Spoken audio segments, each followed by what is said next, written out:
दोस्तों, दो सुपरस्टार भोजपुरी के दबंग स्टार खेसारी लाल यादव और भारतीय क्रिकेटर विराट कोहली आप लोगों को एक साथ नजर आ रहे हैं। दोस्तों, आप लोगों को बता दूं कि एक पिक काफ़ी वायरल हो रहा है जो आप लोग अपने स्क्रीन में देख पा रहे होंगे, जहां पर खेसारी लाल यादव और विराट कोहली एक साथ नजर आ रहे हैं। तो क्या है इसकी पूरी सच्चाई, आज की इस वीडियो में मैं आप लोगों को बताने वाला हूं। तो इस चैनल पर पहली बार विजिट किए होंगे तो चैनल को जरूर सब्सक्राइब कर लीजिए, क्योंकि इसी तरह का हर एक अपडेट सबसे पहले आप लोगों को रूबरू कराने वाले मैं ही हूँ। तो चलिए दोस्तों, आप लोगों को बताते हैं इसकी पूरी सच्चाई, जहां पर आप लोग देख सब पा रहे होंगे कि खेसारी लाल यादव से मिलने पहुंचे विराट कोहली और आप लोगों को एक साथ सेल्फी खिंचाते हुए नजर आ रहे हैं।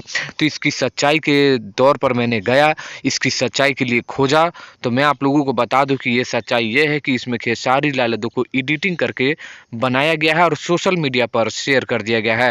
हालांकि खेसारी लाल यादव का पीक लगातार कई कई एक्टरों के साथ नजर आते हैं, लेकिन ये जो विराट कोहली के साथ खेसारी लाल यादव नजर आ रहे हैं, ये पूरी तरह से फेक है।